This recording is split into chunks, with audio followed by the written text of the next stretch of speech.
Hi folks, HR Funk here. Recently I produced a video review of the Nutrek Optics ROVAC, which is an enclosed emitter style red dot optic. And if you saw that review, you might recall that I said that I've been doing some product testing recently for Nutrek Optics and sending the results of those tests back to Nutrek so they can improve their products. So hopefully by the time they're purchased by any of you, those products are performing well. Now in that video I mentioned that the ROVAC that I have here is actually the second one that I received, and I performed some tests on the first site, and it more or less made it through the tests, which is to say, when the tests were completed, it was still working, but it did have some issues, one of which was some internal fogging that occurred after a submersion test, and then the site was subjected to drop testing. The drop test seemed to open an avenue for moisture that was inside the site to make it inside the enclosed emitter system, and we ended up with internal fogging on the inside of the lenses. So Nutrek made some improvements to the ROVAC. Most notably, they improved the water seal around the battery compartment and sent me this one. And I did not have time to perform additional endurance testing on this site before I produced that first video. So that's what I'm going to be doing this time around. I'm again going to be subjecting this ROVAC to my endurance testing protocol. It's going to be the same test that I conducted with the first ROVAC, and we'll see how this one does. So here we go.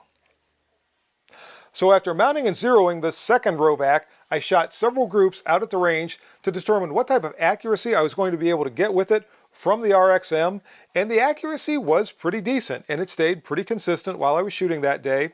Then when I came home, it was time to start the endurance testing. First up was the cold temperature endurance test, so I placed the RXM with the ROVAC mounted into my freezer for a duration of 36 hours.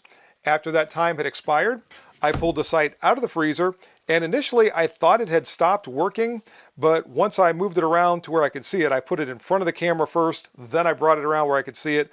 I saw the dot was still there, so I put it back in front of the camera and got you an image of that, which you can see here. Once I determined the ROVAC was still working properly after spending all that time in the freezer, I walked the 15 or 20 steps from there to my workbench, and on the workbench I had already prepared a glass of hot water. The water in that glass was in excess of 140 degrees Fahrenheit, and while the ROVAC was still recovering from coming out of the freezer, in fact if you look close you'll see there's frost forming on both the optic itself as well as on the slide and barrel of the RXM, I immediately turned it upside down and completely submerged the ROVAC in that hot water. Now this test did a couple of things. First off, it subjected the optic to an extreme thermal shock, going from that very cold air environment in the freezer almost immediately into a very hot liquid environment in the glass. And also I was testing the waterproof qualities of the ROVAC. Now this site does have an IPX7 waterproof rating, so that should work very well even if the site is submerged, but having just come out of the freezer, all of the seals and all of the parts of the ROVAC would have contracted slightly, so that provides more or less the perfect environment for water incursion into the optic. Now the first ROVAC that I tested, when I removed it from the hot water, showed no evidence of anything inside the site at all. And I think what had happened was water had made it into the battery compartment, but it had not made it inside the optic itself. It wasn't until I subjected that site to drop tests that all of a sudden I started to see that internal fogging. Once I put this ROVAC into the water, I was able to verify that it was still working while it was underwater, and I left it there for that period of 1 hour. After 1 hour had elapsed, I removed the ROVAC from the water, and I found that it still seemed to be working properly to that point, which was exactly what I had seen with the first ROVAC. Now this is significant because I've had instances where some optics have been subjected to this type of a test and they have become completely inoperative during the time that either they were in the freezer or when they were placed in the water after coming out of the freezer or after being exposed to the water for that 1 hour period of time. To its credit, the ROVAC was not affected by either the cold weather, the thermal shock, or the submersion, the latter two of which were obviously performed simultaneously. but that's exactly what I saw with the first ROVAC. So what I needed to do was go back to the range and find out what kind of performance I was going to see there. Upon my arrival back at the range, the first order of business was to see if the optic had maintained zero to this point. So I once again set up at a distance of 25 yards. I was shooting from the bench using the Ransom International multi-caliber steady rest, and I fired off a group from that distance, and you'll be able to see that in the video.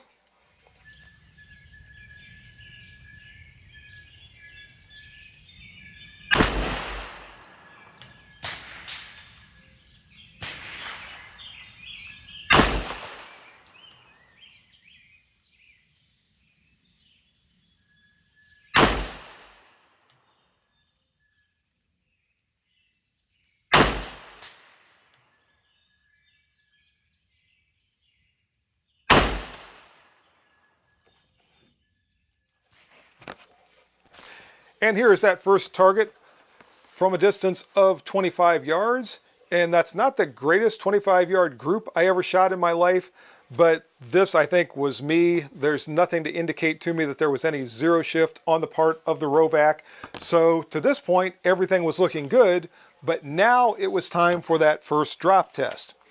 When I performed the drop test, I was dropping the pistol from a height of 3 or 4 feet. I was reaching pretty high and dropping it onto a solid wooden tabletop. You're going to see that here momentarily.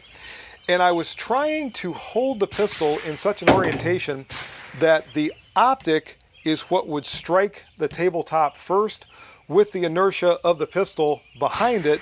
And then I was going to see if the optic was going to survive that after having it done multiple times. So I performed the drop test 3 times from that height, and when I checked it, what I noticed was there was a very light, very light fogging inside of the ROVAC. Nothing like I saw the first time around, so it seems that this improved water seal on the battery compartment was helping, but I did see just a bit, and I'm trying to see if I can still see it. I have to hold it in just the right light. It was so faint that had I not been looking for it, I would not have seen it. And it certainly did not obscure my view of the dot or the target or anything else, but I did note that, and I was curious if it was going to get worse as I went along in the test. Once I determined that I could still see the dot with no problem and see the target with no problem, I again set up at 25 yards and fired another 5-shot group, and here's how that went.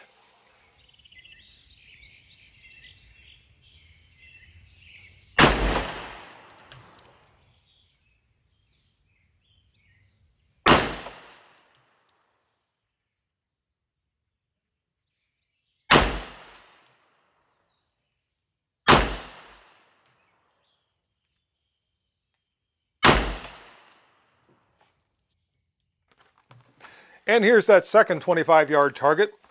And on this one, I thought I was starting to see some zero shift, but as you'll see, once again, this was me, because this did not appear on the later targets that I'm going to show you here in a little bit.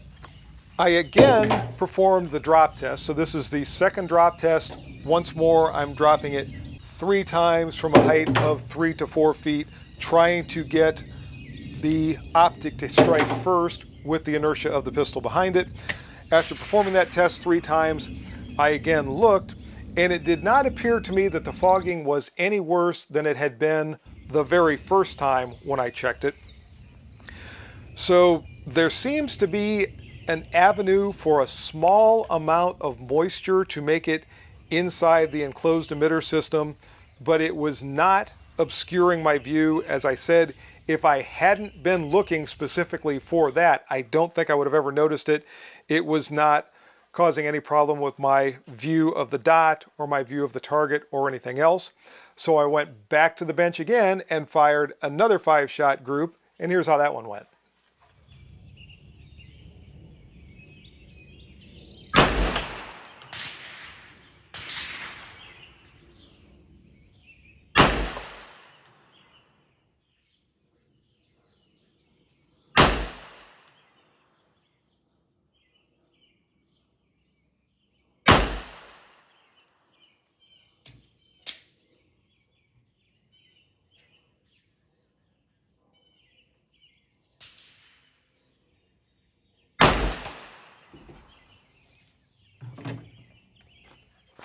And here's that third target.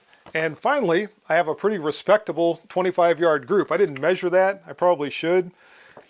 4 out of the 5 are all 10s and X's that you see right here. Then I've got one lone flyer over there, which I'm sure was me. And you can see how well-centered that is. You're going to see that well-centered positioning again on the next target I show you. So after all this, I really am not seeing any zero shift whatsoever with the ROVAC, but it was time for one more drop test. And here we go one more time back to the range so you can see that.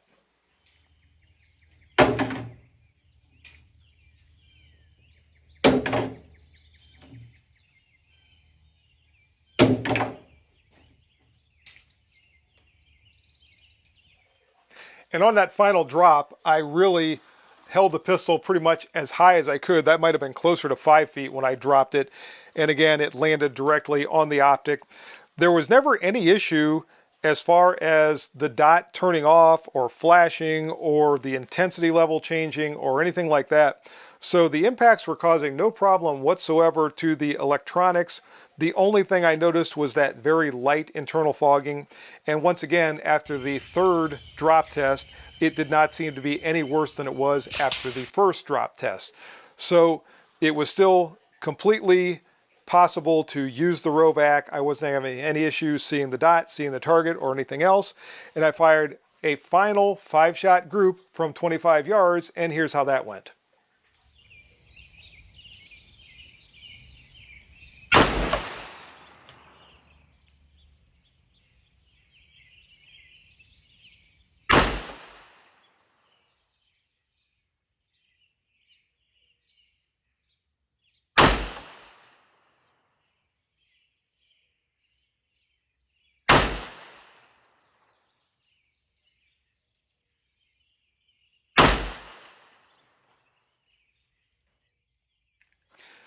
Here is that last 25-yard target, and once again the shots are pretty well centered.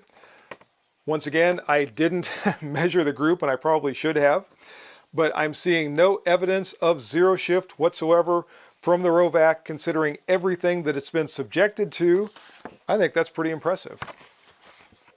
My final thoughts pertaining to the Nutrek Optics ROVAC are pretty similar this time around to what they were the last time. I still would not use the ROVAC for law enforcement or military purposes, but especially with the improvements that have been made to this optic, I think for virtually any other use, either formal or informal target shooting, home defense, hunting, probably airsoft or airgun use, obviously it would be good for that. I think it would be okay for CCW use because in all of those uses, excluding law enforcement and military, the optic is probably not going to be subjected to the conditions that I subjected it to during the course of this endurance test. You are probably never going to go from an extreme cold, near zero air environment to 140-degree water environment if you're going about your daily business.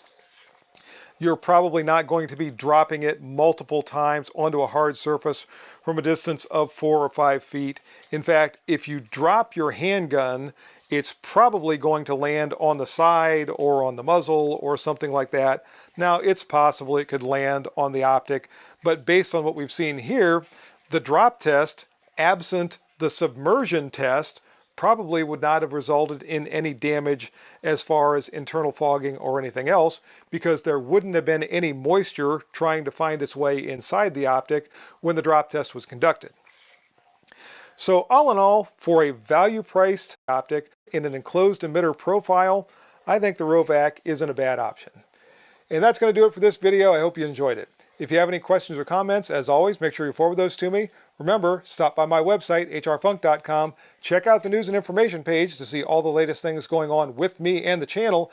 And go by the products page because a lot of the products that I've reviewed here on the channel have links to the manufacturer on that page. And there's information beneath some of those links that'll save you some money if you decide to make a purchase. See you next time, folks. And until then, good shooting. Bye-bye.